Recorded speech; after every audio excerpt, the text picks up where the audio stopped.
ముట్టవద్దు, నేను ఇంకా తండ్రి యొద్దకు వెళ్ళలేదు అని చెప్పాడు. దేవుని నామమునకు మహిమ కలుగును గాక. ఇక్కడ మనము ఒక మార్పును చూస్తూ ఉన్నాము. యేసు ప్రభు యొక్క తల్లిదండ్రులు ఎవరు అని అడగగానే చెప్పండి, యేసు ప్రభు యొక్క అమ్మ పేరేంటి, నాన్న పేరేంటి? మరియమ్మ, యోసేపు. కరెక్ట్గా చెప్పారు. దేవుని నామమునకు మహిమ కలుగును గాక. మన జీవితాలు, మన బ్రతుకులు కూడా యోసేపు మరియమ్మ ఇద్దరు కూడా మనలాంటి తల్లిదండ్రులకు పుట్టినవారు.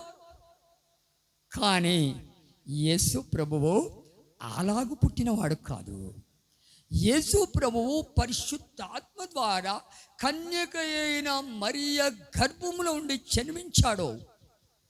కాబట్టి మరియా యోసేపు అనునటువంటిది తల్లి ద్వారానే ఆయన గర్భమును ధరించాడు. తల్లి గర్భము ధరించడం వేరు, తల్లి ద్వారా ఆయన గర్భము ధరించాడంటే దాని అర్థం ఏంటో తెలుసునా? ఇప్పుడు మనము తండ్రి కుమార పరిశుద్ధాత్మ దేవుడు అంటున్నాం. యేసు ప్రభు కుమారుడైతే తండ్రి ఉన్నాడు, మరి తల్లి కూడా ఉండాలి కదా. మరి తల్లి ఎక్కడ? తల్లి పరిశుద్ధాత్మ దేవుడై ఉన్నాడు. అందును బట్టి పరిశుద్ధాత్మ ద్వారా మరియా, కన్యక అయిన మరియా దేని వలన గర్భవతి అయ్యాది? పరిశుద్ధాత్మ వలన గర్భవతి అయ్యాది. పరిశుద్ధాత్మ ఒక తల్లిలాగానే పరిశుద్ధాత్మ యొక్క శక్తి తన మీదకి వచ్చాది, గర్భము ధరించాలి, శిష్యుని కన్నాది. తనకు యేసు అని పేరు పెట్టబడును. యేసు అనగా రక్షకుడు. మీరు ఎంత బాగుగా, ఎన్ని పర్యాయాలు యేసు, యేసయ్యా, యేసయ్యా, యేసయ్యా, యేసయ్యా, యేసయ్యా, ఆ యేసయ్యా, యేసయ్యా, యేసయ్యా అని అన్ని పర్యాయములు మీరు అంటున్నప్పుడు మీ హృదయములో, మీ మనసులో, మీ శరీరములో ఎలాంటి యొక్క మార్పు రాగలుగుతుంటున్నది? యేసయ్య అనగా రక్షకుడు. నీ తలంపులు, ఆలోచనలో రక్షణ రాగలుగుతున్నదా? నీ చూపులో రక్షణ ఉందా? నీవు మాట్లాడే మాటలలో రక్షణ ఉందా? నీవు వినే మాటలలో నీ చెవులకు రక్షణ కలుగుతున్నదా? నీ యొక్క క్రియలలో రక్షణ కలుగుతున్నదా? నీ ప్రాణములో, నీ ఆత్మలో, నీ శరీరములో ఒక్కొక్క అవయమునకి ఆయన రక్షణ అవసరమై ఉంటున్నది. ఆ రక్షణ లేకుండా యేసయ్యా, యేసయ్యా అని అంటే ఉప్పు కర్పూరంబు ఒక్క పోలిక నుండు అని అదే స్థాయిలో అక్కడే ఇంకా మనం ఉంటున్నామని మర్చిపోకూడదు. ప్రభువా, ఈ కూటము ద్వారా నా జీవితము, నా బ్రతుకి, నా కుటుంబములో ఉన్న ఒక్కొక్కరి జీవితాలు, బ్రతుకుని ఈ విధానముగా ఈ ఆలయంలో కూడుకొని ఉన్నటువంటి ప్రతి ఒక్కరి జీవితాలు, బ్రతుకులు అడుగు అడుగున చూడ రుచులు జాడ వేరుగా అగుపడవలసి ఉంటున్నది. అలాంటి యొక్క జీవితాన్ని, బ్రతుకును మనము చేయాలని దేవుడు కూర్చున్నాడు. అందును బట్టియే 133వ కీర్తనలో 1వ వచనములో సహోదరులు ఐక్యత కలిగి నివసించుట ఎంత మేలు, ఎంత మనోహరము. ఎవరితో? సహోదరులు ఐక్యత కలిగి నివసించుట. ఇక్కడ చూస్తే పెద్దవాళ్ళు నాతో కూడా చేరి, పెద్దవాళ్ళు 4, పిల్లలు, మగ పిల్లలు, యవన ప్రాయంలో ఉన్నవారు ఇంచుమించుగా 2, 3. అప్పుడు సహోదరులు ఐక్యత కలిగి నివసించుట అన్నప్పుడు ఈ మగవాళ్ళు మాత్రమేనా? ఎవరైనా లోకములో వెళ్ళి అడిగితే సహోదరులు అంటే అది మగవారికే వర్తిస్తుంది. లోకము యొక్క భాషలో, లోకము అంగీకరించే విధానములో సహోదరులు అంటే ఎవరో మగవారు. కానీ దేవుడు తన సారూప్యములో మానవులమైన మనలను సృజించాడు. కాబట్టి ఒకప్పుడు దేవునితో ఐక్యత కలిగి ఉండి ఉన్నటువంటి, నా మాంసములో మాంసమని, నా ఎముకలలో ఒక ఎముకని చెప్పుకొని సాక్ష్యము కలిగిన వారు ఆ ఆలయములో, ఏ ఆలయములో? ఏదెను తోట దేవుని సంఘముగా, మందిరముగా పిలువబడుచున్నది. వారు దేవుని సారూప్యములో ఉండి దేవునితో కూడా ఐక్యత కలిగిన వారిగా అగుపడి ఉండిరి. వారి జీవితాలు, బ్రతుకులలో మేలు మనోహరమును కలిగిన వారిగా వారు అగుపడి ఉన్నారు. కాబట్టి ఇక్కడ చేరినటువంటి మనమందరమని మీ కుటుంబములలో అందరూ ఐక్యత కలిగిన వారిగా, అనగా మొదటిదిగా వ్యక్తిగతమైన జీవితము, బ్రతుకులో తండ్రితో, కుమారునితో, పరిశుద్ధాత్మ దేవునితో ఐక్యత కలిగిన వారిగా మార్చబడాలి.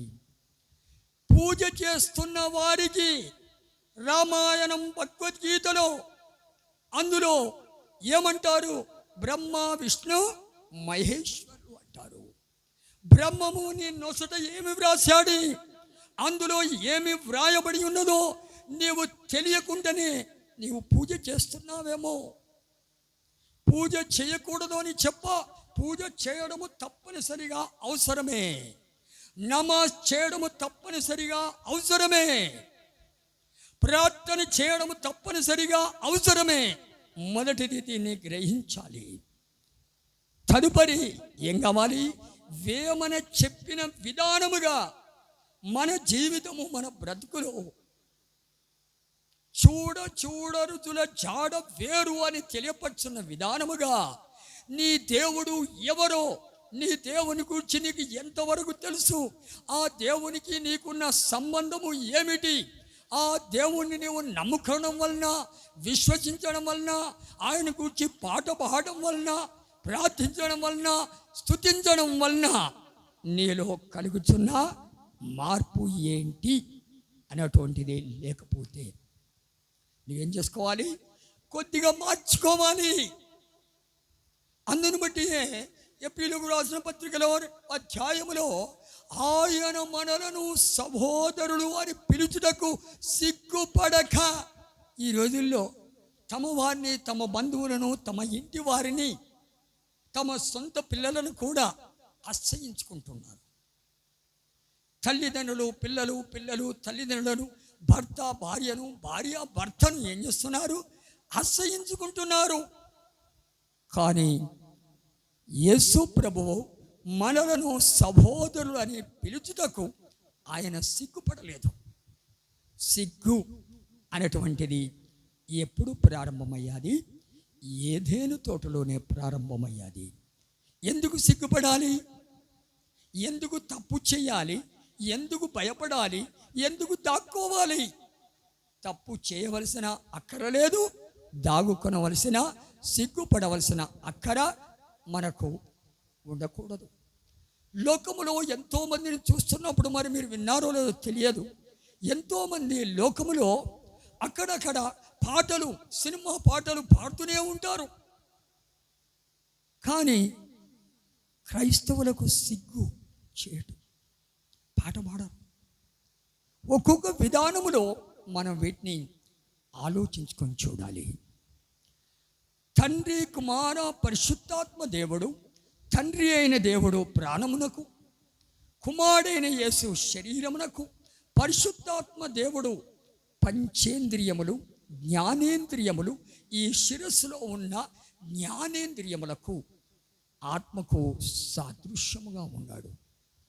నీ యొక్క ప్రాణాత్మ శరీరములను తగిన విధానముగా మార్చగలుగుటకు ఏ బలహీనత, ఏ వ్యాధి, ఏ రోగం, ఏ సమస్య వచ్చినప్పటికీ సమస్యను, బాధను అన్నిటినీ పరిష్కారము చేయగలిగిన దేవునితో అనగా తండ్రి అయిన దేవునితో, కుమారుడైన దేవునితో, పరిశుద్ధాత్మ దేవునితో నీవు ఐక్యత కలిగి ఉండాలి. ఇంతవరకు ఆయన నీకు కనబడకుండా దూరములో ఉన్నాడా, కనబడకుండా ఉన్నాడా, లేదా దూరములోనే కనబడుచున్నాడా, లేక వచ్చుచున్నవాడిగా కనబడుచున్నాడా, నీకు సమీపములో ఉన్నాడా, నీతో కూడా ఉన్నాడా, లేకపోతే నీలో ఉన్నాడా? కనబడకుండా ఉన్నాడు అనుకోండి, వెతకవలసి వస్తుంది. దూరములో ఉన్నాడు, ఆయనే నిజమైన దేవుడు, ఆయన యేసు. నేను ఆయన యొద్దకు వెళ్ళాలని ఆయన అక్కడి నుండి, నీవు ఇక్కడి నుండి వెళ్ళుచున్నప్పుడు ఇద్దరును మధ్యలో మీరు కలుసుకొనగలుగుతారు. సంఘము అని పిలువబడుతున్న సంఘము, దాని గురించి నేను అధికంగా చెప్పను, కొద్దిగా లైట్గా చెప్తున్నాను. సంఘముగా పిలువబడుతున్న సంఘమి లేక పెళ్లి కుమార్తె సంఘముగా మార్చబడిన వారి, యేసు ప్రభువు పెళ్లి కుమారుడిగా మధ్య ఆకాశంలోనికి వస్తాడో, పెళ్లి కుమార్తె సంఘము మధ్య ఆకాశంలో కలుసుకోవాలి. అంటే పెళ్లి కుమార్తె సగం దూరం నడవాలి, పెళ్లి కుమారుడు అక్కడికి రావాలి, ఇద్దరు అక్కడ కలుసుకోవాలి. అందుకే క్రీస్తు యేసునకు కలిగిన సంపూర్ణతకు సమానమైన సంపూర్ణత తక్కువ ఉండకూడదు, ఎక్కువ ఉండకూడదు. ఎక్కువ ఎలా నీకు గర్వం వచ్చినట్టు తగ్గి ఉన్నావా, తగ్గింపులో నీకు గర్వము ఉంది, నీవు సమానముగా లేవు. తరచుగా ఏమంటారు, కొన్ని విషయంలోకి వచ్చినప్పుడు, ఈడు జోడు బాగుందండి, ఈడు జోడు చాలా బాగుంది అని చెప్తారు. కానీ ఈడు జోడు చూస్తున్నావు, కానీ నిన్ను తన సారూప్యములో సృజించిన దేవునితో నీకు ఈడు జోడి ఏ విధానముగా ఉందో నీవు పరిశీలించుకొనడము అవసరమైనది. ఎందుకొరకై ఆయన మనలను కొంచెము తక్కువ వానిగా చేశాడు. దేవదూతల కంటే కొంచెము తక్కువ వానిగా, దేవుని కంటే కొంచెము తక్కువ వానిగా చేశాడు. ఆ ఉన్నది కూడా పోయాలి. అంటే దేవుని సంకల్పము, ప్రణాళిక చొప్పుననే అన్నీ కూడా జరిగావి. ఆ ప్రణాళికను మనం గుర్తెరిగి మనం ఏం చేసుకోవాలి? స్త్రీగా పిలువబడుతున్నా నీవు స్త్రీగానే ఎలాగిన ఉండాలి, ఎలాగిన ఎదగాలి, మారాలో అలాగనే ఎదగాలి, మారాలి. పురుషులుగా పిలువబడుతున్న వారు, దేవుడు పురుషుణ్ణి ఏ ఉద్దేశము చేత, ఏ విధానముగా నిన్ను సృష్టించాడో నీవు అదే విధానములో నీవు ఎదుగుతూ మారుతూ ఉండాలి. కానీ ఈ రోజుల్లో లోకంలో చూస్తూ ఉన్నప్పుడు అన్నీ మారిపోతున్నవి. ఆడవారు మగవారిగా, మగవారు ఆడవారిగా వస్త్రములు ధరించినంత మాత్రమున వారు మారుతారా? మారరు. మగవాళ్ళు జుట్టు పెంచుకుంటున్నారు, ఆడవాళ్ళు జుట్టు కత్తిరించుకునే వారు ఉన్నారు. వస్త్రములలో మనము వ్యత్యాసాన్ని చూడగలుగుతున్నాము. దేవుడు కోరుచున్న జీవితము బ్రతుకులోనికి మనము రావడము అవసరమవుతున్నది. మన వ్యక్తిగతమైన జీవితము బ్రతుకులో తండ్రి, కుమార, పరిశుద్ధాత్మ దేవుడు ప్రాణము, ఆత్మ, శరీరములకు వారు క్రియ చేయాలి. మరి ఒక విధానము చెప్పవలేనంటే 1 కొరింథీయులకు వ్రాసిన పత్రిక 13వ అధ్యాయము చివరి వచనములో, కాగా విశ్వాసము, నిరీక్షణ, ప్రేమ ఈ మూడును నిలుచును, వీటిలో శ్రేష్టమైనది ప్రేమయే. అనగా ప్రేమకు కర్త తండ్రి, తండ్రి ప్రాణము గుండె ఉన్నాడు. ఎక్కడ? తండ్రి అయిన దేవుడు ప్రేమకు కర్త. గుండె ఆగిపోయిన తర్వాత నీ ప్రేమ నాకు అవసరం లేదు. గుండె ఉన్నంత వరకి 2 పదములతో లేక 2 అక్షరములతో పిలువబడుచున్న వచ్చే పదం అక్కడ ప్రేమ. ప్రేమ లేని వాడనైతే మ్రోజడు కంచును గనగనలాడు తాళమునయుందును. ప్రేమ లేని వాడనైతే నేను వ్యర్థుడని, ప్రేమ లేని వాడనైతే మ్రోజడు కంచుని గనగనలాడు తాళమునయుందునే కాకుండా, ఒకటి గనగనలాడు తాళము కంచులాగన, రెండవది వ్యర్థుడను, మూడవది ప్రయోజనమేమీ లేదు.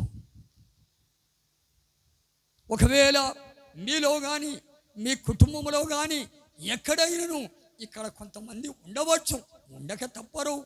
అబ్బా, నోటికి తాళమే ఉండదండి, నోటికి తాళమే ఉండదు. ఓ ఎక్కడ విలనా ఏదేదో వాని గురించి వీని గురించి ఈ మాట్లాడుతూనే ఉంటారే.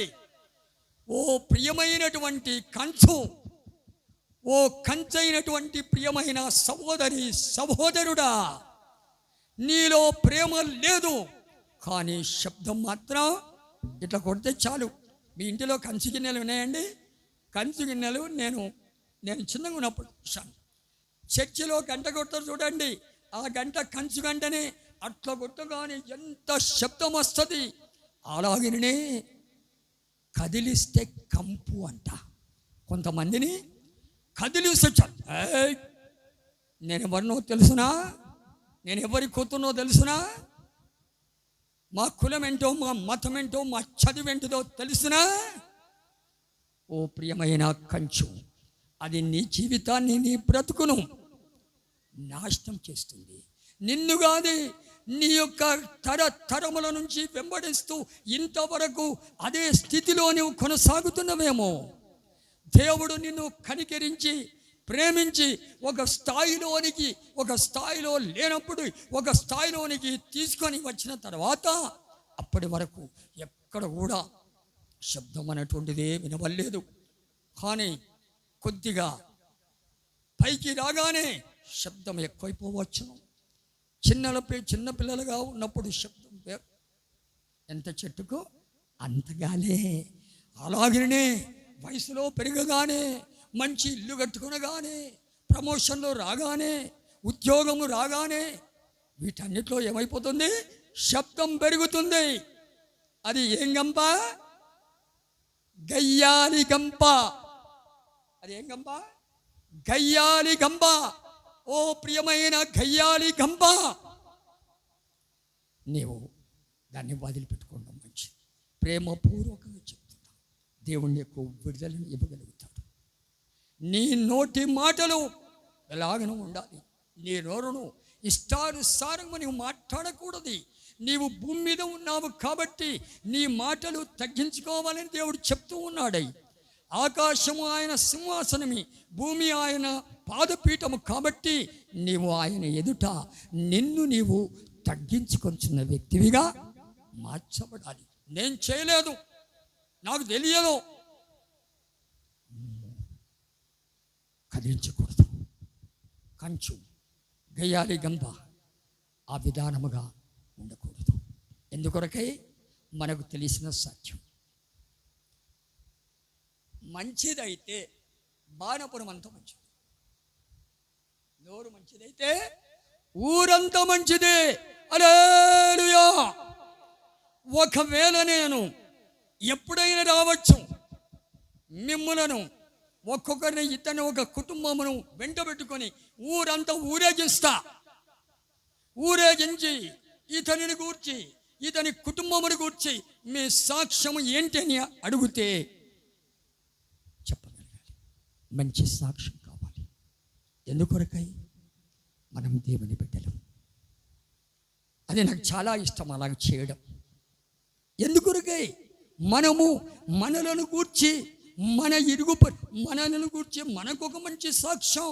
కుటుంబంలో ఒకరి గురించి నలుగురు, ఐదుగురు ఉంటే ఒకరి గురించి నలుగురు మంచి సాక్ష్యము ఇవ్వగలగాలి.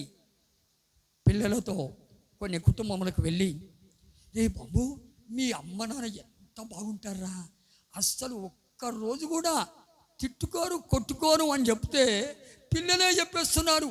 నిన్ననే చూడు మా మమ్మీని కొట్టేస్తే ఇదిగో వాతులు పడ్డాయి. బయటపడ్డారా దొంగలు? చిన్నపిల్లలు అబద్ధం ఆడకుండా అన్నీ చెప్పేస్తూ ఉంటారు.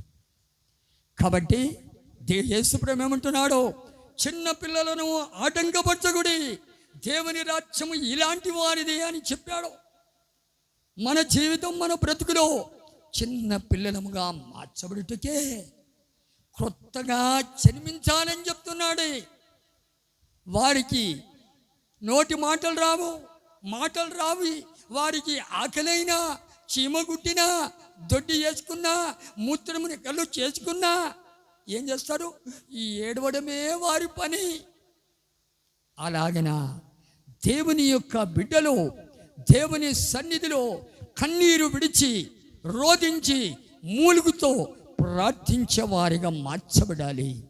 కన్నీరు విడవని క్రైస్తవుడు కాదు.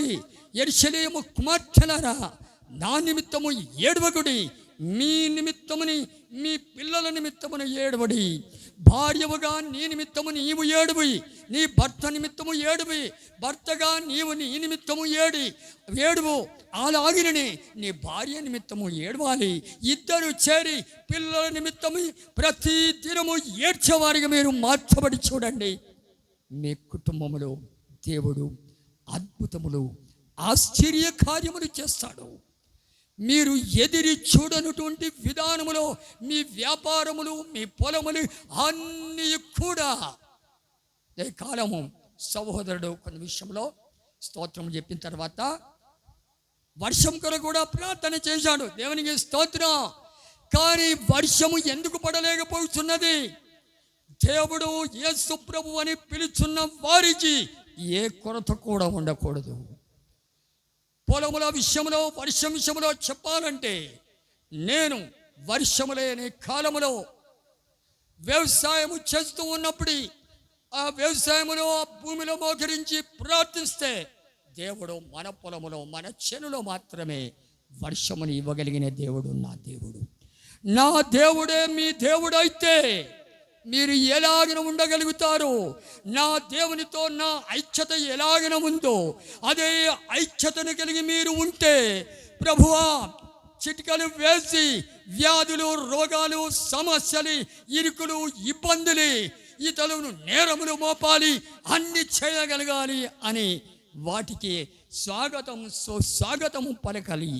ఇవన్నీ నీకు వచ్చినప్పుడు దేవుడు ఏం చేస్తాడో నిన్ను పైకి లేపుతూ ఉంటాడు. కానీ ఎప్పుడైతే అతిశయం గర్వం వస్తుందో, సనుగుతున్నావో, కోప్పడుతున్నావో, నీవు కిందికి వెళ్ళిపోతున్నావు. పైకి వచ్చినట్టే వస్తున్నావు. నా కుమారుడు, నా కుమార్తె, కుటుంబమి పైకి లేపాలని దేవుడు కోరి కొద్దిగా పైకి తీసుకొని రాగానే అతిశయము గర్వం వలన కిందికి వెళ్ళిపోతున్నారు.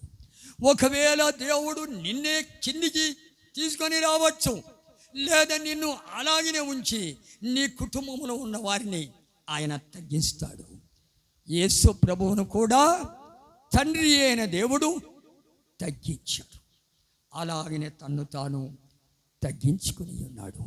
యేసు యేసు అనుచున్న నీవు ఆ యేసు ప్రభువులో ఉన్న ప్రవర్తన నీలో నాలో ఎంతవరకు అగుపడుచున్నవో ఆలోచించుకోవాలి. ప్రేమ లేనివాడైతే, అంటే నీకు గుండె లేదు, గుండెకి రంధ్రాలు పడ్డట్టున్నాయి, గుండె క్యాన్సర్ అంటారు, గుండెకు ఎన్నెన్నో ఉంటవి. ప్రభువా, ప్రేమకు కర్తమైన తండ్రి, నీ ప్రేమ నాలో లేని ఎడల దేవుడు ప్రేమ స్వరూపి. ప్రేమ లేనివానికి మానవత్వమే లేదు. ఏం లేదండి? మానవత్వమే లేదు. మానవత్వాన్ని మించిన మతమే లేదు. అందుకు నేను కులానికి, మతానికి, సమాజానికి అన్నిటికీ దూరంగా ఉంటా. అందరినీ ప్రేమిస్తా. వాడు కొట్టినా తిట్టినా ఏం చేసి ఇంకెక్కువగా ప్రేమిస్తా. అంటే మీరు నన్ను కొట్టచ్చు, ఎక్కువ ప్రేమిస్తా. కానీ మీకేం సంభవిస్తుందో అది ఆలోచించుకోవాలి. కొంతమంది తమ యొక్క తలంపులో, ఆలోచనలో కొంతమందిని తక్కువ అంచనా వేసుకుంటూ ఉంటారు. కొంతమంది ఒకరితో ఒకరు, మూడో వ్యక్తిని గురించి నానా విధానములుగా దేవునికి ఇష్టం లేని విషయాలను మాట్లాడుతూ ఉంటారు. ముఖాముఖిగా మాట్లాడతారు, లేక ఫోన్లో మాట్లాడతారు. ఎవరికి నష్టం? నీకు నష్టం, నీ కుటుంబానికి, ఆ తదుపరి నీ పిల్లలకు, తరములకి అది నష్టముగా మారకుండా ఉండుటకే ఆయన నశించిన దానిని వెదికి రక్షించుటకు మనిషి కుమారుడు లోకంలోకి వచ్చాడు. ఆయన నిన్ను వెతుకుతున్నాడు, నీ కుటుంబాన్ని వెతుకుతున్నాడు. నా కుమారుడా, నా కుమార్తె, నీవు ఏ విషయంలో నశించిపోతున్నావు? నా ప్రేమ లేక నీవు నశించిపోతున్నావి. అందుకే గుండెకు సంబంధించిన సమస్యలు, పంచేంద్రియములకు, జ్ఞానేంద్రియములకు ఉన్నటువంటి సమస్యలు, శరీరములో ఉన్నటువంటి సమస్యలు, ఇవన్నిటికీ కారణము ఏమిటి? తండ్రి, కుమార, పరిశుద్ధాత్మ దేవునితో ఐక్యత కలిగి ఉండాలి. తండ్రి ప్రేమకు కర్త, దేవుడు ప్రేమ స్వరూపి. ముగ్గురిలో ప్రేమ ఉంది, ముగ్గురికి విశ్వాసము ఉంది, ముగ్గురికి నిరీక్షణ ఉంది. కానీ కర్త వేరు. ఇక్కడ మనం చూస్తే 1, 2, 3 తండ్రిగా, తనకు తండ్రిగా, తల్లిగా చూస్తున్నాం. భర్తగా, భార్యగా చూస్తూ ఉన్నాం. అలాగే ప్రతి ఒక్క కుటుంబంలో తల్లిదండ్రులను, పిల్లలను మనము చూస్తూ ఉంటాం. ఇప్పుడు వీరిని, ఇప్పుడు ఆ కుమారుడు వచ్చేసి, వాడి కుమారుడు ఇంకా పెళ్లి కాలేదు, ఇప్పుడు భర్తగా ఉండగలుగుతాడా? ఉండడు. ముసలివాడంటారా? అనరు. భర్తగాను ఇటువైపులో, భర్తగాను అటువైపులో తండ్రిగా ఎలాగూ ఉండాలో, తాను కూడా ఇటువైపులో భార్యగా, అటువైపులో తల్లిగా ఎలాగూ ఉండాలో అలాగిన నీవు లేవంటే తండ్రి, కుమార, పరిశుద్ధాత్మ దేవునితో నీకు ఐక్యత లేదు అని అర్థం వచ్చినది. తండ్రి, కుమార, పరిశుద్ధాత్మ దేవునితో అనగా దేవుని యొక్క ప్రేమతో, దేవుని ప్రేమను కలిగి ఆ ప్రేమతో నేనేం చేయాలి? జీవించాలి. నీ భర్త గారు కోపగించాడు, నీ వలన కోపగించాడో, లేకపోతే భార్య భర్తలో ఇద్దరి మధ్యలో గొడవ జరియాది. నేను నా తల్లిగారింటికి వెళ్తానని చెప్పేసి కోపడి కొద్దిగా అర్చం తగ్గించుకో. ఏమండి, ఏదో నేను కోపంలో అలాగా చేశానండి, పిల్లలు కొద్దిగా తొందర చేశారు, ఓపిక లేనందువలన నేను అరిచాను అని క్షమాపణ. మిమ్మల్ని అనకపోతే ఇంకెవరిని అంటానండి? రోడ్డు మీద వెళ్ళేవాడిని కూర్చి నేను అరుస్తానా, తిడితేనా, ఏమైనా అంటానా? అన్నది కదా, నిన్నే కదా అన్నది, ఇంకోసారి ఏమనుకోకూడదు అని చెప్పేసి ఏం చేసుకోవాలి? భార్య భర్తల మధ్యలో పరలోకపు తండ్రి యొక్క ప్రేమని బయలుపరచగలగాలి. నీ ఇంటికి ఆయన తండ్రిగా, యజమానుడిగా ఉండాలి. ఈ రోజుల్లో అనేక మంది జీవితాలు, బ్రతుకులలో, కుటుంబాలలో ప్రేమ లేని జీవితాల బ్రతుకులతో వారు మ్రోగడు కంచువలెను మరియు ప్రయోజనము లేని వారి కానీ వ్యర్థమైన వారిగా కనబడుచున్నారు. అంటే దేవుని యొక్క ప్రేమ లేని జీవితాల బ్రతుకుల మధ్యలో కనబడుచున్నారు. ఒకరు ఎలాగూ బ్రతుకుతున్నారో, ఎలాగూ జీవిస్తున్నారో, వారికి కొద్దిగా ధర్మము చేస్తే ఏమవుతుంది, కొద్దిగా ఇస్తే ఏమవుతుంది అనేటువంటిది కూడా రాదు. కుక్కలకైనా, పిల్లులకైనా, ఎలకలకైనా, భిక్షగాళ్ళకైనా చేస్తాం, కానీ మా చర్చికి వస్తున్న వారికి ఇవ్వము, మా ఇరుగు పొరుగు వారికి ఇవ్వము. ఎందుకొరకై? నేనెవరినో తెలుసునా? కంచును నేనే, కంచు కోటలు అంటారు చూడు, అలాగిన ఆ జీవితం బ్రతుకు మనకు వద్దు. నిన్ను నీవు తగ్గించుకోవాలి. ప్రేమ, విశ్వాసము, నిరీక్షణ, ఈ మూడును నిలుచును. వీటిలో శ్రేష్టమైనది ప్రేమయే. ఆ ప్రేమనే తండ్రి, ఆ ప్రేమనే గుండె కొట్టుకున్నంత వరకు మాత్రమే నువ్వేం చేయాలి? ప్రేమని ఏమాత్రం విడిచిపెట్టకూడదు. ప్రేమలో భయము ఉండదు, విశ్వాసములో భయము ఉండదు, నిరీక్షణ ధైర్యమును కలుగజేస్తుంది. తండ్రి, కుమార, పరిశుద్ధాత్మ దేవునిలో నుండి బయలుదేరుతున్న ప్రేమ, విశ్వాసము, నిరీక్షణకు నీ ప్రాణాత్మ శరీరములో ఎల్లప్పుడూ నువ్వు చోటు ఉంటే నీవు దేనికిని, ఎవరికిని భయపడవలసిన అవసరమే లేదు. చెప్తూ ఉన్నాం. ఉదాహరణకి ఇద్దరు పాపలు ఉన్నారు, వారిద్దరు కొట్టుకుంటున్నారు అనుకోండి, నేనేం చేస్తాను? అలాంటి కొన్ని సందర్భంలో వచ్చారు. ఒక చర్చిలో ఇలాగనే చాలామంది పిల్లలు ఉండేది. పిల్లలందరూ చేరి ఒక ఇద్దరిని కొడుతున్నారు. వెంటనే నేను వెళ్ళా, అందరినీ ఆగమని చెప్పా. ఆగండి అని చెప్పేసి అందరు ఆగారు. ఇదో మీరందరూ ఇప్పుడు ఒక పని చేయాలి. ఏం పని తెలిసినా? మీరు ఎవరు ఒకరినొకరు కొట్టుకోకూడదు. మీరందరూ కలిసి నన్ను కొట్టాలి. ప్రియమైన దేవుని బిడ్డలారా, మీ పిల్లలను, మీ భర్తలను, మీ భార్యలను తిట్టాలి, కొట్టాలి అనుకునేది మానివేసి నాకు ఫోన్ చేసి నన్ను తిట్టండి. మిమ్మల్ని కొట్టాలి అనుకుంటామంటే మీ దగ్గరికి వస్తాను, నన్ను కొట్టండి. కానీ పిల్లలను ఎందుకండి కొడతారు? ఒక్కసారి కొడితే మారేలాగిన కొట్టాలి. మారేలాగిన కొట్టాలంటే సచ్చలాగిన కొడతారు వీళ్ళు. అలా కాదు. కొట్టడము అనేటువంటిది ఏ స్థాయికి ఎప్పుడు కొట్టాలి? కొట్టడానికి ముందు నువ్వు ప్రార్థన చేసుకోవాలి. ప్రభువా, కొట్టడం వరకు వెళ్ళావంటే నువ్వు సరి అయిన తల్లివి తండ్రివి కాదు. నిన్ను చూస్తేనే, నీ చూపును చూస్తుంటేనే భయపడాలి. చూపు ద్వారా స్వస్థత కలుగుతుంది. చూపు ద్వారా మారగలుగుతారు. చూపులో ఎందుకునకై దేవుని యొక్క చూపు నీకు అవసరమై ఉంటున్నది. ఆయన ప్రేమ కలిగిన చూపు, ఆయన మీ కనుల దృష్టి, ఆయన వైపు నువ్వు చూస్తున్నావంటేనే ఆ ప్రేమ స్వరూపుని యొక్క ప్రేమ యొక్క శక్తి నీ ప్రాణాన్ని, నీ ఆత్మను, నీ శరీరాన్ని ముట్టగలుగుతుంది. తండ్రి, కుమార, పరిశుద్ధాత్మ దేవుడు లేకపోతే మనకు ప్రాణాత్మ శరీరమే లేదు.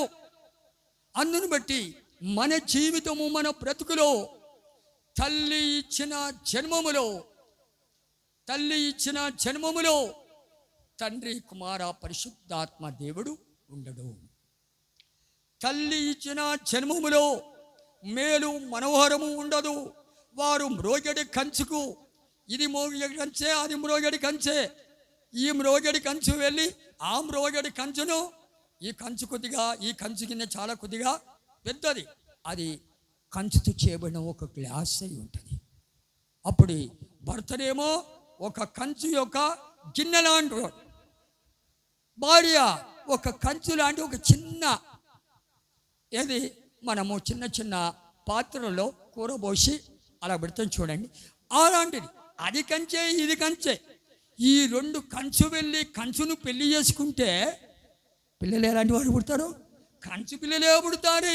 అందును బట్టియే ఈ కంచుకు ఇంత శబ్దము, ఆ కంచుకు అంత శబ్దమే. కాబట్టి మనం ఏం చేసుకోవాలి? శబ్దం అనేటువంటిది అవసరమే. దేని కొరకు శబ్దం? మీరు ఊర కుండిని ఎడల ఈ రాళ్ళు కేకలు వేయను, మంచిదాని కొరకై. అట్లా కేకేయగానే కళ్ళు తెరిచారు, నిద్రపోయారు. కొంతమంది ఉలికిపడ్డారు. ఇది నిద్రించడానికి కాదే.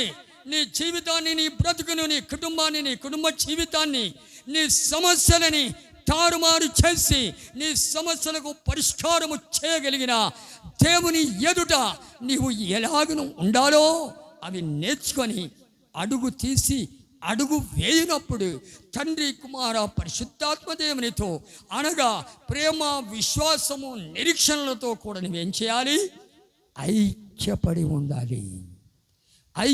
ఉండాలి. లేకపోతే నీవు కంచువు, లేకపోతే నీవు వ్యర్థుడవు, లేకపోతే నీవు ప్రయోజనము లేని వాడవు. నీవు ప్రయోజనము లేవు, నీకు పనికిరావు. అలాగనే కంచులోగినట్లు ఉంటున్నావు. నీవు ప్రయోజనకరంగా మార్చబడి, నీ భర్తకు, నీ భార్యకు ప్రయోజనకరంగా మార్చబడి, నీ పిల్లలకు ప్రయోజనకరంగా మార్చబడి, నీ తల్లిదండ్రులకు ప్రయోజనకరంగా మార్చబడి, అన్నదమ్ములకు, అక్క చెల్లెళ్ళకు ప్రయోజనకరంగా మార్చబడండి. అమ్మమ్మలకు, నాయనమ్మలకు, తాతలకు ప్రయోజనకరంగా మార్చబడండి.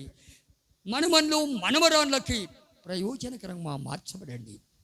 ఒక కుటుంబంలో ఈ 7 గుంపుల వారు ఉంటారు. మొదటిదిగా భార్య భర్తలు, రెండవది తల్లిదండ్రులు, మూడవది కుమారులు కుమార్తెలు, నాలుగవది అన్నదమ్ములు, ఐదవది అక్క చెల్లెళ్ళు, ఆరవది అమ్మమ్మలు, నాయనమ్మలు, తాతలు, ఏడవది మనమన్లు, మనమరాళ్ళు. వీరి కొరకై మేము ప్రార్థిస్తూ ఉంటాం. ప్రభువా, పిలువబడుచున్నవారు, పిలువబడబోయేవారు ఇప్పుడే మీ పిల్లల కొరకై, పిల్లలు ప్రభువా మీ చిత్తమైతే మేము రాబోయే కాలంలో పెళ్లి చేసుకుంటే మా కుమారులు, మా కుమార్తెలని ఈ రోజు నుంచే నీవు ప్రార్థించడము ప్రారంభిస్తే ఆ కాలములో ఎంత మంచి పిల్లలు మీకు ఉంటారు, ఎంత మంచి భర్తలు మీకు దొరుకుతారు, ఎంత మంచి భార్యలు మీకు దొరుకుతారు. అలాంటి యొక్క విషయమున కొరకై అనుదినము ప్రార్థించాలి. పెళ్లి చేసుకోవాలి, మా అమ్మాయికి మా అబ్బాయికి పెళ్లి చేయాలని బాగానే ఉంటుంది. గొడవలు జరగకూడదని ముందుగానే ప్రార్థన చేయరు. గొడవలు అయిన తర్వాత ఎలాగయ్యాది అలాగయ్యాది, పంచాయతీ పెట్టాలి, పోలీస్ స్టేషన్కి వెళ్ళాలి, కోర్టుకు వెళ్ళాలి, హాస్పిటల్కి వెళ్ళాలి. ఇలాంటివి అన్నీ ఎవరెవరిలో కనబడుతావో వారికి తండ్రి కుమార పరిశుద్ధాత్మ దేవునితో ఐక్యత లేనందువలన అవి ఇంతవరకు జరిగావి. కాబట్టి ఈ రోజు నుండి మెట్టు మెట్టున పిల్లలు, యవనస్తులు, పెద్దలు, వృద్ధులు ఎవరితో ఐక్యత కలిగి ఉండాలి? తండ్రి కుమార పరిశుద్ధాత్మ దేవునితో ఐక్యత కలిగిన వారిగా మార్చబడాలి. అందు నిమిత్తమే దేవుడు నిన్నును నన్నును అందరిని ప్రేమించాడు. దేవుడు లోకముని ఎంతో ప్రేమించాడు. దేవుడే లోకమును ప్రేమిస్తే మీరేంటండి లోకమును ప్రేమించకూడదు అంటున్నారు? లోకమంటే మట్టి కాదోయ్ మనుషులు. లోకమంటే మట్టి కాదోయ్ మనుషులు. నీవు మనిషివైతే, ఏమైతే మనిషివైతే, నీవు పశువు అయితే, మృగము అయితే, ప్రసంగి చివరి అధ్యాయము అనగా 12వ అధ్యాయము 13వ వచనములో వ్రాయబడిన విధానముగా ఈ రోజున మనము తీర్మానించుకోవాలి. నేను మనిషినా పశువునా, నేను మనిషినా లేకపోతే మృగమునా అని మనము సరియైన స్థితిలోనికి రావాలి. ఎందుకనగా కాలముల నుంచి, పుట్టినప్పటి నుంచి, నోటి మాటలు వచ్చినప్పటి నుంచి ఎన్నెన్నో ఎవరెవరితోనో ఏ విధానములోనో మనము మంచి చెడులను గూర్చి మాట్లాడుతూనే ఉంటాము. మాట్లాడుతుంటే ఎంత ముద్దుగా, ఎంత సంతోషమో. చిన్నపిల్లలు బూతులు మాట్లాడితే కూడా తల్లిదండ్రులు ముద్దు పెట్టుకుంటారు కౌగలించుకొని. మూతి మీద ఒకటి వేయరే, కానీ ఏం చేస్తారు? ముద్దించుకుంటారు. ఇలాంటి యొక్క స్థితిలో ఏమవుతుంటున్నది మన జీవితం, మన బ్రతుకులు. ఎందుకనకంటే ఆ తల్లి ఆ తండ్రి కూడా అలాగనే పెరిగి పెద్దయ్యారు కాబట్టి, అది నేను కూడా ఇట్లనే అబద్ధాలు ఆడేవాడినిరా, దొంగతనాలు చేసేవాడినిరా, బూతులు మాట్లాడేవాడినిరా. నా మార్గంలో నేను వచ్చావు, నా స్వభావములే నీలో ఉన్నవి. కానీ దేవుని పిల్లలకు, దేవుని బిడ్డలకు, దేవుని ప్రజలు ఎలాగన ఉండాలో అలాగన కనబడలేకపోతున్నాం.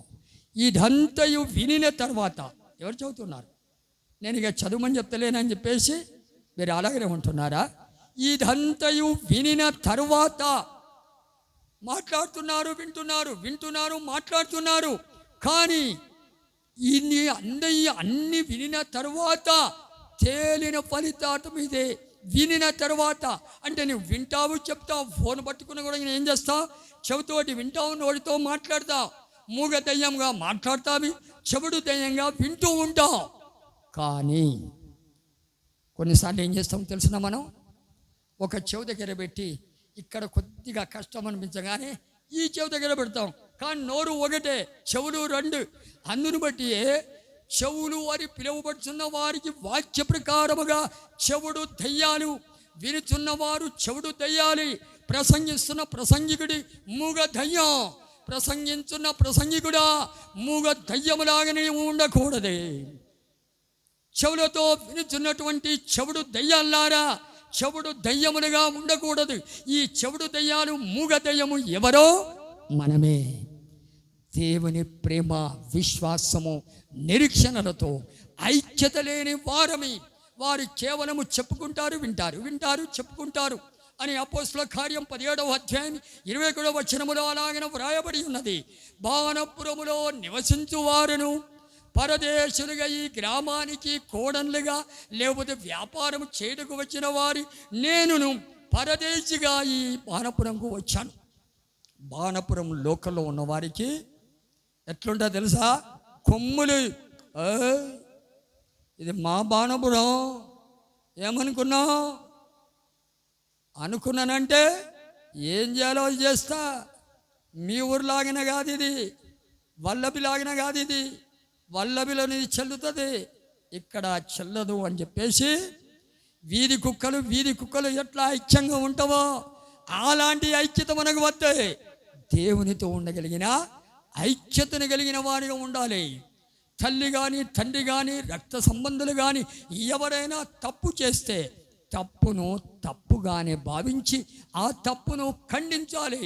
తప్పును ఖండించినప్పుడు అది తప్పని తెలిసిన వారందరూ కూడా దానికి సమ్మతించి ఈ తప్పు ఇక నుండి చేయకూడదు అని వారి కొరకై ప్రార్థించే వారిగా మార్చబడాలి. కొరతలు బలహీనతలు వస్తూ ఉంటవి, కానీ వాటిలోనే మనము కొనసాగుతున్న వారముగా కనబడకూడదు. ఇదంతా వినిన తరువాత తేలిన ఫలితార్థము ఇదే, దేవుని యందు భయభక్తులు కలిగి ఉండి. ఎవరి యందు? దేవుని యందు. తండ్రి యందలి భయభక్తి, కుమారుని యందలి భయభక్తి, పరిశుద్ధాత్మ దేవుని యందలి భయభక్తినే దేవుని యందలి భయభక్తి అంటారు. ఈ రోజున మిమ్మల్ని ఒక్కొక్కరిని అడిగితే మీకు ఎవరి భక్తి ఉందని అంటే ముందుగానే నేను అడగవలసింది ఉంది. ఇప్పుడు అడిగాను కాబట్టి ఇక ఆన్సర్ చెప్పరు. ఎందుని బట్టి? ఒకరిని అడిగితే నాకు యేసు ప్రభువునందు భయభక్తి ఉందని చెప్పాడు. కొద్దిగా ఇట్లా అంటే నన్ను కొడతావా? యేసు ప్రభువునందు నీకు భయభక్తి ఉంటే ఈ చెంప కొడితే నువ్వు ఏం చేయాలి? ఈ చెంపను తింపాలి. భయభక్తి ఉంటే యేసయ్యా యేసయ్యా యేసయ్యా. మానపురంలో ఉన్నవారు మిమ్మల్ని ఒక్కొక్కటి నిలబెట్టి వెళ్తున్నప్పుడే మీ బైబిలో మీ బ్యాగో ఏదైనా లాగితే అప్పుడు మీకు ఎంత కోపం వస్తుందో ఏదొస్తుందో అప్పుడు తెలుస్తుంది. కాబట్టి ఎందుకు ఆ ప్రేమ లేదు. నీకేం కావాలి, ఏం కావాలి అని అడుగు. నీకేంటయ్యా? అలాగన కాదు. ఏం చేసుకోవాలి? నిన్ను వని నీ పొరుగువారిని ప్రేమించమని చెప్తున్నాడు. మన అందరిలో కూడా తండ్రి కుమార పరిశుద్ధాత్మ దేవుని ప్రేమ ఉండాలి. ఇక్కడ కూర్చున్నటువంటి ఎవ్వరికి విరోధముగా నీ తలంపులలో, నీ ఆలోచనలో, నీ నోటి మాటలలో ఇతరులతో దేవునికి విరోధముగా నీవు ఏది మాట్లాడినా అది నీకును నీ కుటుంబానికి రాబోయే తరములలో అది నీకు ఆశీర్వాదకరముగా ఉండదు అని నీవు ఏమాత్రము మర్చిపోకూడదు. ఎందు నిమిత్తముగా దేవుని యందు భయభక్తులు కలిగి ఉండి, ముగ్గురి యందు భయభక్తులు కలిగి ఉండాలి. కలిగి ఉండి ఆయన కట్టడలను అనుసరించి నడుచుకొని చుండవలెను. మానవ కోటికి ఇదియే విధి. విధి అంటే ఏంటో తెలుసా? ఉద్యోగం. ఉద్యోగం లేదు, ఉద్యోగం లేదు. ఏ ఉద్యోగం కావాలి? మానవ కోటికి విధించిన విధి. కులము కాదు ఇది, మతము కాదు ఇది, సమాజము కాదు, ఇది మార్గమై ఉంటున్నది. మానవునిగా జన్మించిన మానవుడి, భూమి ఆకాశములను సృజించిన దేవుడి మానవునికి ఒక ఉద్యోగముని ఇచ్చాడు. ఆ ఉద్యోగం ఏమిటి? ఏ దేవునికి, ఏ దేవుడైతే భూమి ఆకాశములను సృజించాడో, ఏ దేవునికి ఆకాశము సింహాసనము, భూమి పాదపీఠము, ఆ దేవునికి మాత్రమే నీవు మొర్రపెట్టు. ఆ దేవుని నీవు, ఆ దేవుని యొద్దకు నీవు వెళ్ళు. ఆ దేవునితో ఐక్యత కలిగి ఉండు. అక్కడ పేరు ఏమీ అవసరం లేదు. భూమి ఆకాశములను సృజించిన దేవుడా, ఆది యందు దేవుడు భూమి ఆకాశములను సృజించిన ఆ దేవుడు నా దేవుడు.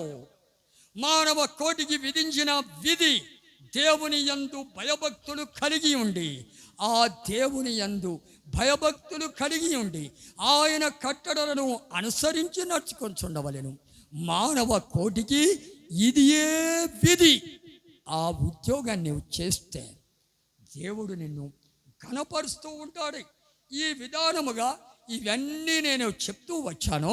ఇప్పుడు ఇక చివరిదిగా ఇప్పుడు అక్కడ ఏంటిది? మానవ కోటికి ఇది ఏ విధి. నేను మనిషిని అయితే ఏమైతే? మనిషిని అయితే. అందుకే 1 తిమోతి 2:4 ఆయన మనుషులందరి రక్షణ పొంది. మనుషునికి ఏమవసరం? రక్షణ అవసరం. 2 విధములైన రక్షణ అవసరం. ఈ శరీరములో ఉన్నంత కాలమి, అనగా మరణ పర్యంతం వరకు నీకు ఒక విపత్తు నుండి, శ్రమలలో, ప్రయాసములో, అన్నిటిలో నీకు రక్షణ అవసరమై ఉంటున్నది. బ్రతుకు కాలములో నీకు రక్షణ అవసరం.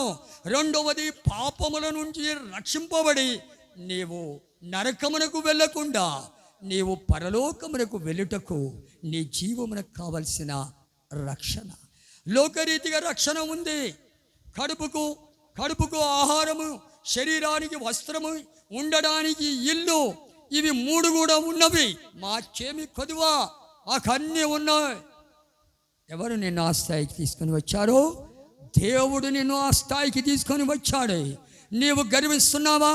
నీ కుటుంబంలో ఎవరైనా గర్విస్తున్నారా? నీ తోటి సహోదరులు, నీ ఇరుగు పొరుగు వారి గర్విస్తున్నారా? అతిశయిస్తున్నారా? అతిశయించేవారికి, గర్వించేవారికి దేవుని కృప దొరకదు. దీనులకు దేవుడు కృపను అనుగ్రహించువాడై ఉన్నాడు. కాబట్టి మన జీవితం, మన బ్రతుకులో, ప్రభువా, నేను ఇంతవరకు పశువుగా, మృగముగా ఉండి ఉంటున్నాను. నాకు అడుగు తీసి అడుగు వేస్తే రక్షణ లేని జీవితాల బ్రతుకులలో నేను ఉన్నాను. ప్రభువా, మొదటిదిగా నాకు రక్షణ కావాలి. నీ జీవితము, నీ బ్రతుకులో రక్షణ, శరీర రీతిగా రక్షణ, ఆత్మీయ రీతిగా రక్షణ, 2 విధములైన రక్షణ. మొదటి రక్షణ, కడవరి రక్షణ. మొదటి రక్షణ, ఈ లోకములో 3 విధములైన జన్మముల ద్వారా పాపముల నుండి నీవు రక్షింపబడితే, జన్మ పాపముల నుండి, కర్మ పాపముల నుండి రక్షింపబడి పరిశుద్ధాత్మను పొందితే, ఒక ఇంటికి పునాది, ప్రక్కగోడలు, అడ్డుగోడలు, 3వది పైకప్పు. ఒక ఇల్లుగా ఎలాగిన కనబడుచున్నదో నీవును, నేనును, మనమందరమని ఆ యొక్క దేవుని యొక్క ఆలయముగా, దేవుని యొక్క ఇల్లుగా మార్చబడుటకు 3 విధములైన జన్మములు అవసరం. ఇవి నేను అంగీకరించే జన్మములు కాదు. ఏ పాస్టరో, ఏ సంఘమో అంగీకరించే జన్మాలు మనకు వద్దు. ఎవరో ఎదిరి చూస్తున్న ప్రేమను, ఎవరో ఎదిరి చూస్తున్న విశ్వాసమి, ఎవరో ఎదిరి చూస్తున్న నిరీక్షణ మనకు వద్దు. అస్సలే వద్దు. నాకు దేవుని ప్రేమ, దేవుడు అంగీకరించే ప్రేమలో నేను ఉండాలి. దేవుడు అంగీకరించగలిగిన విశ్వాసములో నేను ఉండాలి. దేవుడు అంగీకరించగలిగిన నిరీక్షణలో నేను ఉండాలి. అలాంటి జీవితము బ్రతుకు కొరకై దేవుడు మనల్ని ఈ విధానముగా సమకూరుస్తున్నాడు. నీవు ఏ స్థితిలో ఉన్నావో ఆ స్థితిలో దేవుణ్ణి అధికముగా స్తుతించడానికి నేర్చుకో. నువ్వు బీదవాడిగా ఉన్నావా?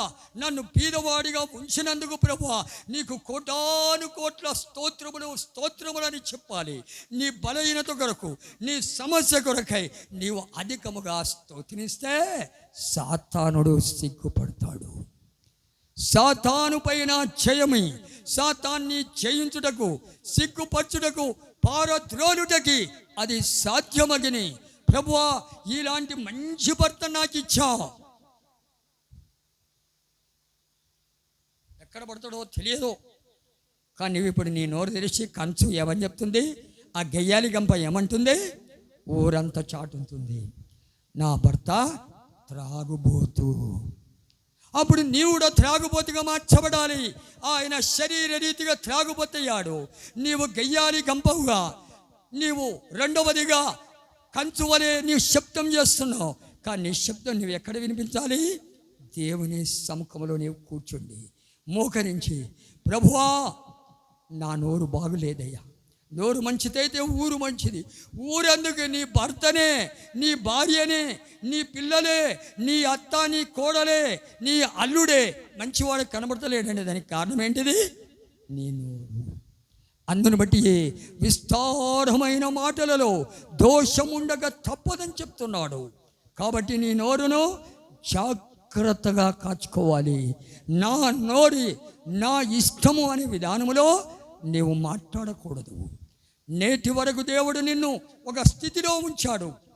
ఆ విధానముగా మన జీవితము, మన బ్రతుకులో దేవుడు నిన్నును, నీ కుటుంబాన్ని, సంఘములో ఉన్న వారి అందరినీ, వారి పిల్లలను, వారి యొక్క బంధువులని మీ ద్వారా ఆయన అందరినీ తగిన సమయములో ఆయన హెచ్చించాలని కోరుచున్నాడు.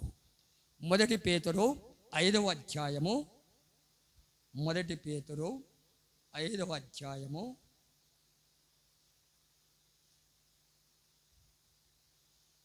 6వ వచనం, 6-7. దేవుడు తగిన సమయమందు అనగా ప్రేమ ద్వారా నిన్ను, విశ్వాసము ద్వారా, నిరీక్షణ ద్వారా, ఈ మూడిటికి కర్త అయిన దేవుడి ఈ మూడిటితో నిన్నును, నీ కుటుంబాన్ని ఇప్పుడు అవసరమైతే ఏమంటారే,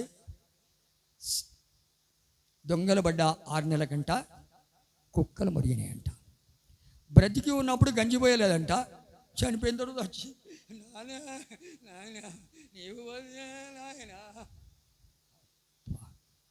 ఈ ఏడుపులు ఏడ్చేవారు ఎంతోమంది మన గ్రామంలో ఉన్నారు.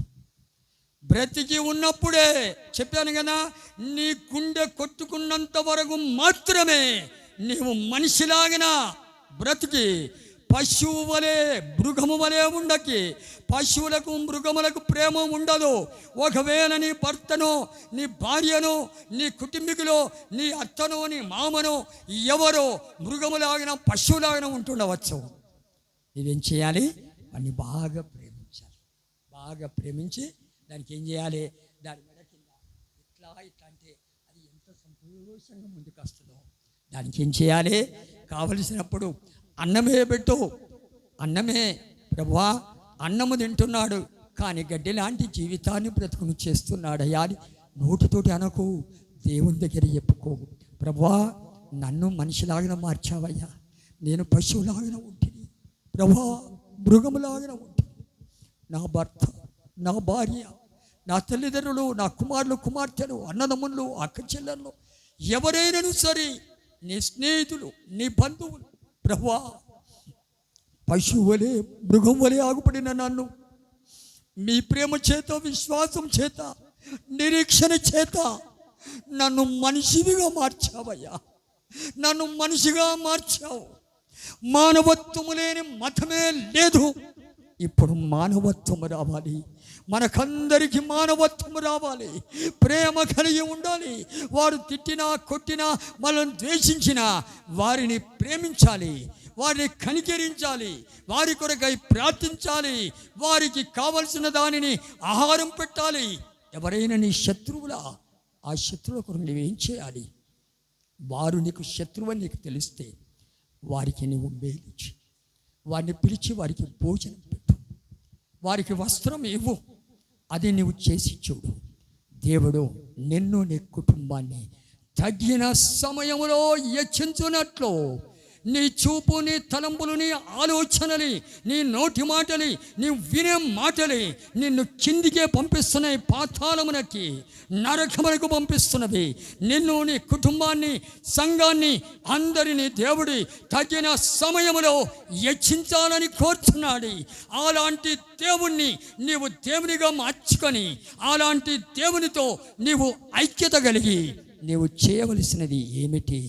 దేవుడు మిమ్మను తగిన సమయములో హెచ్చించున్నట్లు ఆయన బలిష్టమైన చేతి క్రింద దీన మనస్కులైయుండు. తండ్రి యొక్క చేతి క్రింద, కుమారుని చేతి క్రింద, పరిశుద్ధాత్మ దేవుని చేతి క్రింద, తండ్రి యొక్క చేతి క్రింద నీవు దీన మనస్కుని ఆగుపడితే ఆయన తన యొక్క ప్రేమ చేతని నింపుతాడు. మలాకి 2:10 వ్రాయబడిన విధానముగా మనకందరికి తండ్రి ఒక్కడే కాడా? హల్లెలూయా. ఇక్కడ ఎంతమంది ఉన్నాము, ప్రతి ఒక్కరు వారి తండ్రి పేరు చెప్తారు. కానీ ఇక నుండి నీకును, నాకిని, మన అందరికీ మన బంధువులకి, మన కుటుంబీకులకి, మన గ్రామానికి ఆయనను తండ్రిగా, కుటుంబానికి యజమానునిగా ఆయనను మనం అంగీకరించగలగాలి. ఆయనని కుటుంబము యొక్క భారములను మోయువాడి. పిల్లలారా, మీ అవసరతల కొరకి మీరు మీ తల్లిదండ్రులను కాదు అడిగేది, పరలోకపు తండ్రిని. యేసు ప్రభు తెలియపరచున్నాడు, పరలోకమందున మీ తండ్రి పరిపూర్ణుడు గనుక మీరును పరిపూర్ణులుగా ఉండేదరి. శిష్యులు యేసు ప్రభువును అడిగారు, ప్రభా మాకు ప్రార్థన చేయడం నేర్పించు. వెంటనే ఏమన్నాడు, పరలోకమందున్న మా తండ్రి. వచ్చే తండ్రి నీ వ్యక్తిగత జీవితములో, నీ కుటుంబములో, సంఘములో, గ్రామములో ఆ వచ్చే తండ్రిని కలిగిన జీవితాన్ని బ్రతుకును చేయటకి తండ్రి యొక్క చేతి క్రింద నీవు దీన మనసుకునివిగా అగుపడితే ఆయన ప్రేమ చేత నింపుతాడు. ఆ ప్రేమలో కోపం ఉండదు, ద్వేషం ఉండదు, అసూయ ఉండదు. అది ఎంతో విలువైనది. అది నీ జీవితాన్ని, నీ బ్రతుకును మార్చగలుగుతున్నది. కుమారుడైన యేసు ప్రభు యొక్క హస్తము కింద, బలమైన చేతి క్రింద దీన మనసునుగా అగుపడితే ఆయన నిన్ను విశ్వాసము చేత నింపుతాడు. నీ విశ్వాసము నేను రక్షించను, నీ విశ్వాసము నేను స్వస్థపరచను.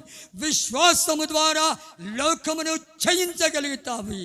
అలాంటి విశ్వాసము చేత దేవుడు నిన్ను నింపుటకు ప్రభు అయిన యేసుక్రీస్తు విశ్వాసమునకు కర్త అయి ఉన్నాడు.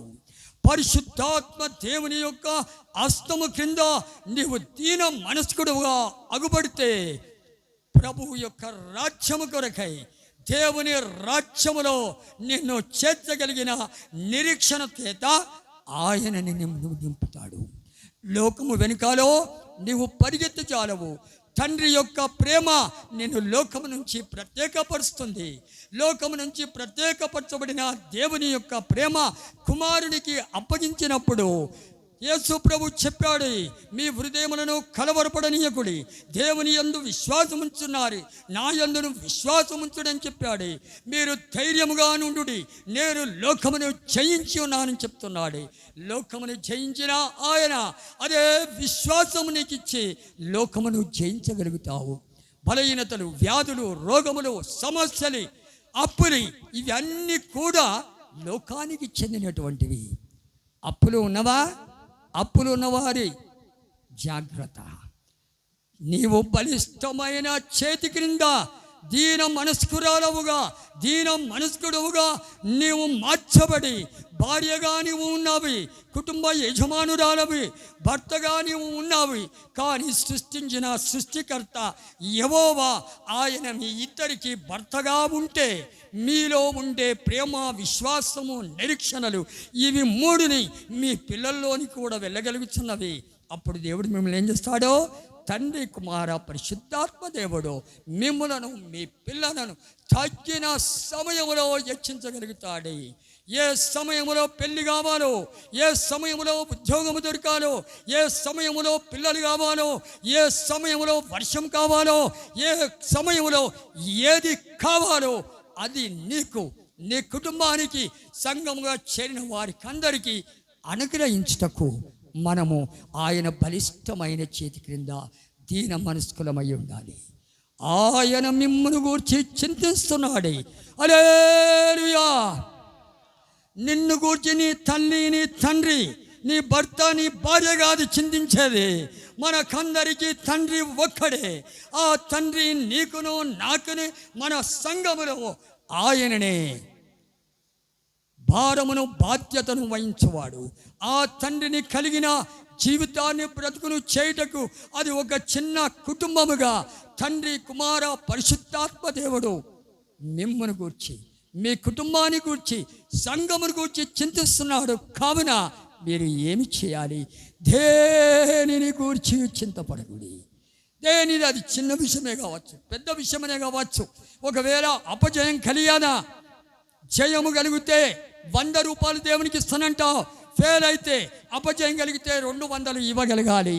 అప్పుడే నీవు దేవుని బిడ్డవైతావు, లేకపోతే దయ్యం బిడ్డవు. లేకపోతే నీవు మృగముగా పశువులాగానే ఉంటావు. దానికి తగిన వచనాన్ని మీరు ఇంటికి వెళ్ళి 2 కొరింథీయులు 8వ అధ్యాయాన్ని మీరు చదివితే అక్కడ మీరు దాన్ని గ్రహించగలుగుతారు. ఫెయిల్ అయితే ఎక్కువగా సంతోషించాలి. నేను బాగుపడుటకే ఏదో దేవునికి నా పట్ల ఒక గొప్ప ఉద్దేశం ఉందని తిట్టకూడదు. తల్లిదండ్రులు ఫెయిల్ అయితే, పిల్లలు ఫెయిల్ అయితే వారిని తిట్టకూడదు, కోప్పడకూడదు. మంచిది, వారికి మంచిగా ఏది అవసరమైందో మంచి భోజనం చేస్తారో ఆ భోజనం పెట్టండి, సంతోషంగా ఉండమని చెప్పండి. అధైర్యపడకూడదు. ఫెయిల్ అవడం మంచిది. ఫెయిల్ అయితే బాధ ఎలా ఉంటుందో ఇతరులు ఫెయిల్ అయినప్పుడు నీకు కూడా అర్థం అవ్వడానికి దేవుడు అవకాశం ఇస్తున్నాడు. ఆ సందర్భంలో నీవు అధైర్యపడకూడదు, పిల్లలను తిట్టకూడదు. నేను చనిపోతా అని చెప్పేసి ఎంతోమంది చనిపోయారు. నీట్ ఎగ్జామ్ క్యాన్సల్ అయినందువలన ఎంతోమంది ఉరివేసుకొని చనిపోయారు. కాబట్టి అందరూ ఎగ్జామ్ రాశారు, అందరూ పాస్ కారు, అందరికీ ఉద్యోగాలు దొరకవు. నేను నీట్ ఎగ్జామ్ అప్పుడు మహారాష్ట్రలో ఒక కుటుంబంలో ఉన్న ఒక పాపతో కూడా చేరి కుటుంబం అంతా మేము కారులో వెళ్ళాం. దేవుడు అవకాశం ఇచ్చాడు. నీట్ ఎగ్జామ్ రాయడానికి ఎగ్జామ్ రాసే మగపిల్లలు ఆడపిల్లల యొక్క డ్రెస్సు, వారి వేషము చూస్తేనే ఆశ్చర్యపోతారు.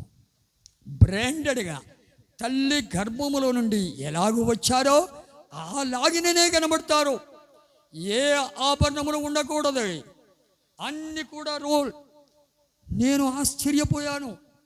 నేను ఆ ఇంటికి వెళ్తే వారు చెప్పారు, మేము వెళ్ళి షాపింగ్కు వెళ్ళాలి, నీట్ ఎగ్జామ్కు డ్రెస్ కొనుక్కొని రావాలి.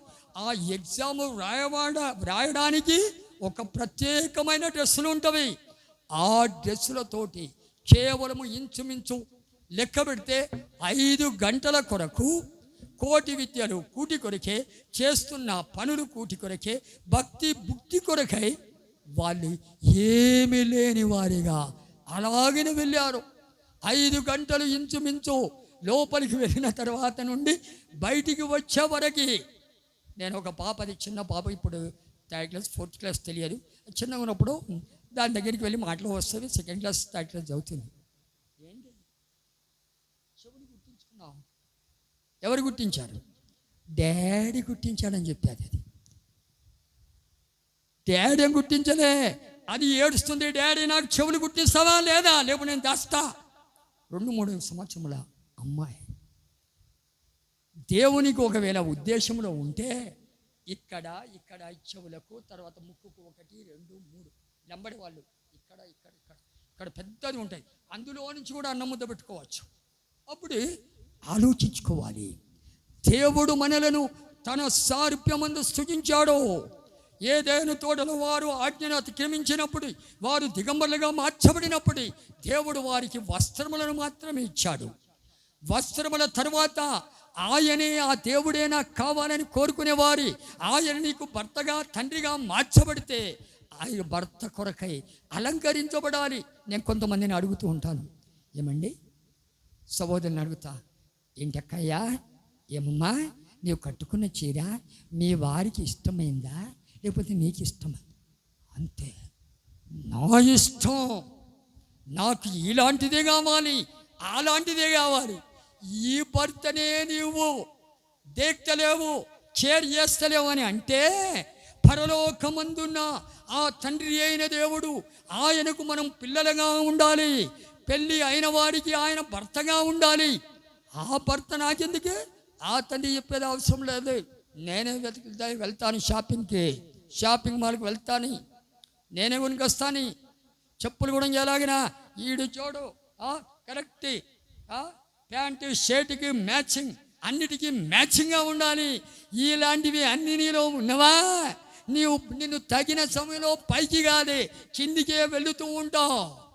అందును బట్టి మనము చాలా జాగ్రత్తగా ఉండాలి.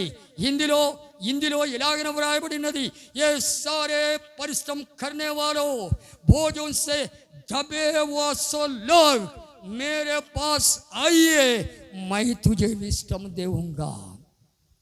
आपके जीवन में मुसीबत, तकलीफ, बीमारियों, ये सब के बारों में वो क्या कर रहा है? वो भोजन आपको क्या कर रहा है? नीचे ही दबा रहा है. ऊपर आना कैसा आएगा? पिता पुत्र पवित्र आत्मा परमेश्वर का प्रेम विश्वास आशा से ना बढ़ने से आप किसी धर्म का वाला भी हो जाओ, आपको ठीक समय पर परमेश्वर ने आपको आपका परिवार के ऊंचा स्थानों को उठाने के लिए नहीं होएगा అందును బట్టి మనమి పైకి నేను నా కుటుంబము పైకి రావాలి అని అంటే వాడు ఏం చేస్తున్నాడు? కిందికే అనగదొక్కుతున్నాడు.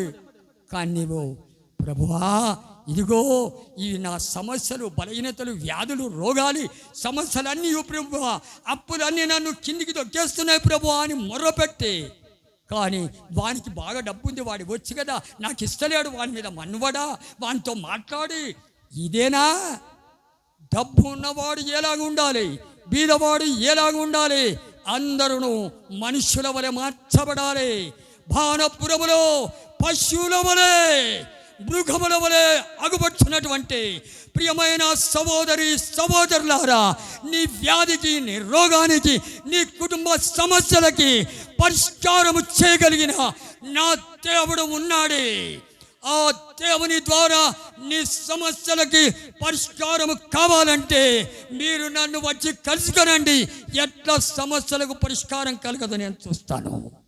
నన్ను గూర్చి చింతించే దేవుడు, దేనిని గూర్చి చింతించమని చెప్పుతున్న దేవుడు, మూడవదిగా చివరిదిగా మీ చింత యావత్తే ఆయన మీద వేయుడి. మనుషుల మీద కాదే. అమ్మ మీద దోషం మోపకి, డాడీ ఇవ్వలేదు, మమ్మీ ఇవ్వలేదు, బాక్స్ పెట్టలేదు, నాకు పుస్తకాలు ఇవ్వలేదు, నేను చదివింది పరీక్షలో రాలేదు, అందుకే ఫెయిల్ అయ్యాను. ఎవరు చెప్పారు? సిలబస్లో ఉన్నదే వస్తుంది.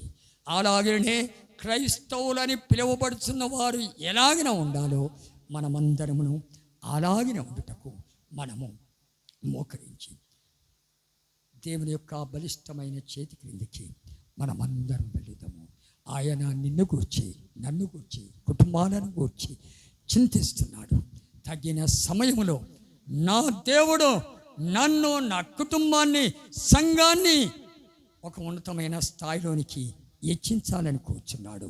ప్రభువా, నన్ను, నా కుటుంబాన్ని, సంఘములో చేరి ఉన్న వారిని మీరు తగిన సమయంలో హెచ్చించుటకు, మానవ కోటికి విధించిన విధికి లోబడినప్పుడు దేవుని యొక్క ప్రేమ, విశ్వాసము, నిరీక్షణ ఇవి మూడిటితో నింపబడిన వారముగా మార్చబట్టకు సమర్పించుకుందాము. హల్లెలూయా, హల్లెలూయా, హల్లెలూయా. శబాల కతురివి కతురమనమ కశుమానిత్యానమ రిబర కతురమనమక రిమానిత్యా శుమానిత్యానమంకలబ కతురబలమకతుల. ప్రియమైన దేవుని బిడ్డలారా, మీకు ఏ సమస్య ఉన్నప్పటికీ, మీ యొక్క ప్రాణాత్మ శరీరములో అవి మోకాళ్ళ నొప్పులా, కాళ్ళ నొప్పులా, నడుము నొప్పులా, ఏ నొప్పులైనను, ఏ వ్యాధి అయినని, ఏ రోగమైనని, ఏ సమస్య అయినని నజరేయుడైన యేసుక్రీస్తు నామములో ఈ సమయములో ఆయన మీకు స్వస్థతని, విడుదలని, స్వతంత్రమును ఇవ్వబోచున్నాడు. ఎడమ చేతిని మీ కాళ్ళ దగ్గర పెట్టుకునండి.